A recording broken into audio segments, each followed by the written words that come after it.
Mi nombre es Reinaldo Arenas, eh, soy novelista y estoy grabando para la Biblioteca del Congreso de Washington hoy 8 de diciembre de 1980.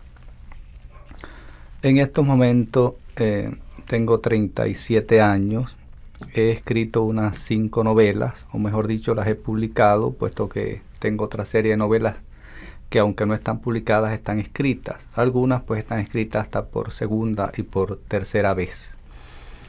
Mi situación como escritor en Cuba ha sido bastante difícil, puesto que mi obra no es una obra apologética a un sistema totalitario, sino que yo la interpretaría como una obra más bien experimental.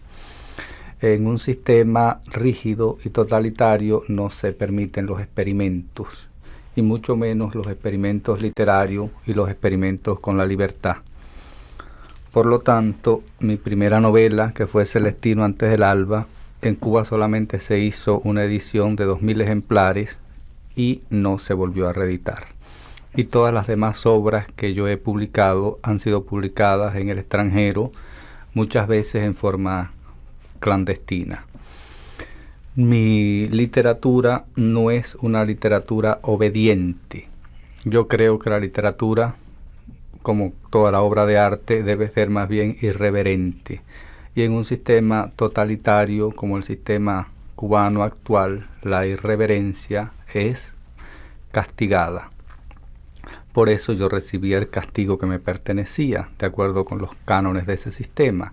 Es decir, fui condenado al olvido, al ostracismo, y mi obra fue sencillamente ignorada. Además de ser perseguida, algunos de mis manuscritos me fueron confiscados, sufrí en varias ocasiones registros, y por ejemplo, una de mis obras, que se titula Otra vez el mar, tuve que escribirla 3 veces, puesto que la primera vez fue confiscada, la segunda también, y a la tercera pues fue la vencida y pude sacarla del país. Así que a contrapelo, a pesar de las circunstancias, pues he escrito algunos libros. No creo que haya en eso ninguna grandeza. Creo que casi toda la literatura a través de todos los tiempos se ha hecho, desgraciada o por suerte, a contrapelo de la historia. Es decir, a contrapelo de lo que supuestamente se llama historia y que es la versión oficial sencillamente de un estado sobre un pueblo. Hay una historia que es la historia subterránea, la verdadera historia, que no es la que aparece en los códigos judiciales, porque el tirano estipula que deben ser impuestos. Esa historia que fluye natural y misteriosamente a contrapelo, esa vida perseguida, es, yo creo, la verdadera historia de los pueblos. Y una literatura que se respete a sí misma debe tratar de rescatar para la posteridad esa historia que nunca va a aparecer en los periódicos oficiales, en los discursos del primer ministro, ni en las resoluciones ministeriales que ese ministro, ese dictador, sencillamente nos imponga. Rescatar esa historia que no es la historia legal, la que sale en los libros de textos oficiales, es parte de la labor de un escritor.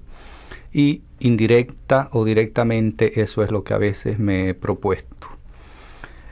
Como escritor en Cuba sufrí naturalmente una serie de vicisitudes y de persecuciones. Estuve preso, fui sometido a interrogatorios, tuve muchas veces que hacer retractaciones y no fueron tan públicas como la de Berto Padilla, no dejaron de ser humillantes para poder sobrevivir. Pero por suerte casi toda la obra la pude sacar de Cuba. Y en realidad lo que ellos no me perdonaron nunca, es decir, el gobierno totalitario cubano, fue que yo cometiera la osadía de publicar mis libros fuera de Cuba cuando allí habían sido censurados.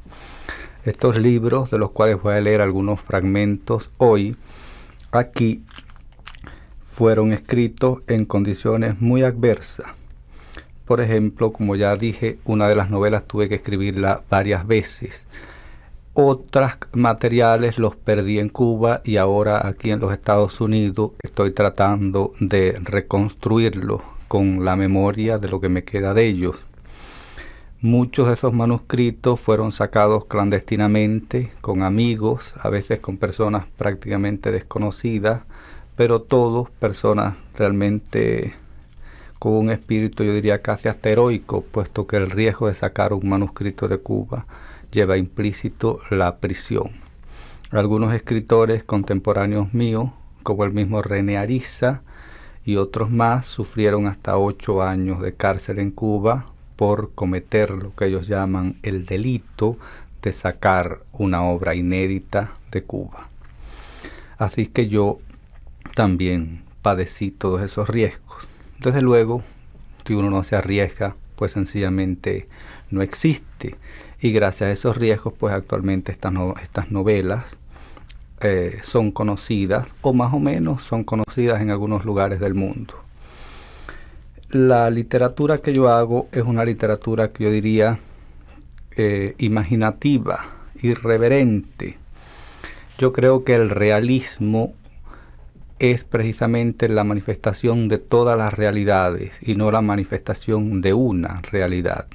Ver al hombre como una imagen fotográfica es ver muy poco de ese hombre. El hombre es un ser que sueña, piensa, se contradice, imagina, se revela y en fin, para manifestar la realidad de un ser humano yo creo que hay que manifestar muchas realidades, no una sola. Precisamente por eso mi literatura entra en contradicción con los cánones establecidos por la oficialidad y la censura cubanas. De manera que al no regirme por esos cánones del realismo socialista, mi obra ya entraba en contradicción oficial con el gobierno totalitario cubano y desde luego era rechazada y perseguida. Eso no solamente es un caso individual, es lo que le pasa a casi todos los autores cubanos que sencillamente no se someten a la obediencia y a las directrices y a los códigos que imparte sencillamente el Estado, en este caso a través del Ministerio del Interior. El Ministerio del Interior en Cuba es precisamente el que selecciona las obras literarias, el que dicta las pautas literarias que uno debe sencillamente observar y obedecer para escribir. La literatura en Cuba es una subsección del Ministerio del Interior, perfectamente controlada por este organismo. Por lo tanto, cuando se habla de literatura cubana hay que hacer objeciones. Una es la literatura oficial, que es el Ministerio del Interior auspicia, premia, oficializa y estimula.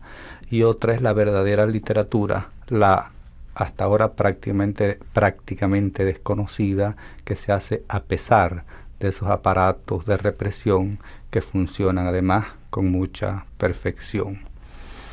En un sistema totalitario y más en un sistema comunista totalitario, como es natural, no existe ningún tipo de empresa privada. Por lo tanto, el escritor tiene que someterse al Estado como cualquier otro individuo.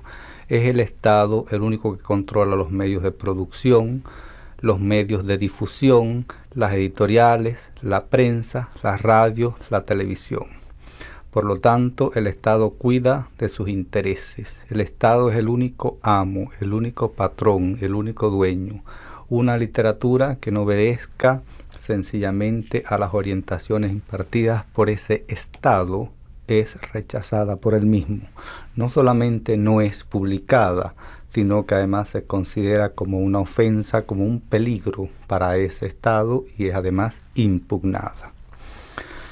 En fin, esa es la situación que yo padecí en Cuba hasta ahora, es decir, hace unos 7 meses, exactamente hoy, hace 7 meses que llegué a los Estados Unidos por la vía de la flotilla del Mariel, y ahora por primera vez puedo decir que existo como ser humano, además que como intelectual.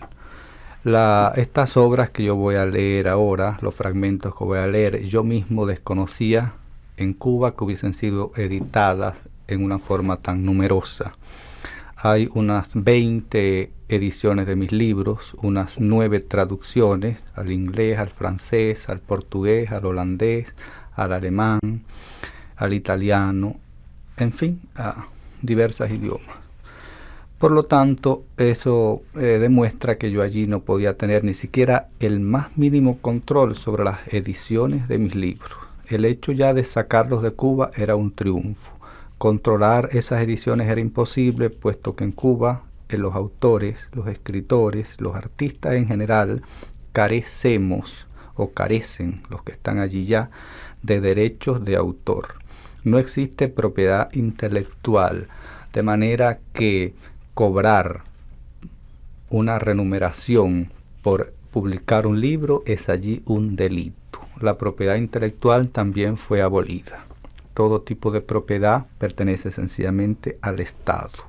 El Estado es el gran dueño. Hay una empresa gigantesca que se llama Fidel Castro y él es el dueño de esa enorme finca, es el gran señor, el gran caudillo, el prepotente caballero feudal, dueño de todo el territorio nacional, el que indica dónde hay que sembrar una mata de plátano, dónde hay que construir una carretera, un edificio, una escuela, o si se debe publicar este libro o no. En unas circunstancias sencillamente tan atroces para el hombre civilizado, lo único que puede hacer un escritor es salir huyendo, si es que puede. Si no puede salir huyendo, tiene que sencillamente sobrevivir. Por eso hay que tener en cuenta que las versiones oficiales que muchas veces dan los intelectuales que viven en esos países totalitarios son versiones adulteradas, sencillamente por el estado de terror y vigilancia que allí se vive. Cuando en un país democrático como los Estados Unidos un escritor alaba o critica, lo hace sencillamente porque ese es su deseo, porque lo siente de esa manera. En Cuba hay que tener mucho cuidado en analizar lo que dice un escritor cuando habla desde el mismo territorio cubano, puesto hay que tener en cuenta que detrás de esa palabra hay una policía, hay un ejército, hay un Estado custodiándolo, y el ser humano, que desde luego tiene que salvar su vida, pues tiene que tomar muchas precauciones y medir lo que dice. Eso lo podemos ver en los mismos intelectuales que hasta hace unos meses vivían en Cuba y que incluso hay hasta documentales que se filmaron allá en Cuba donde hablan favorablemente del sistema. Sin embargo, cuando dejan el país dicen la verdad y entonces pues hacen críticas verdaderamente profundas y desgarradoras de lo que allí se vive. Así que no podemos llevarnos por lo que se diga allí, porque allí se dice sencillamente lo que al Estado desea que se diga. O sea, un ser humano existe en la medida en que puede expresarse libremente. Por lo tanto, allí el ser humano no existe. Es sencillamente un ser que tiene que obedecer los cánones y las normas que el dictador sencillamente ordena que se obedezcan. En fin, la creación es una obra y una manifestación de libertad. Y eso es lo que yo modestamente he tratado de hacer.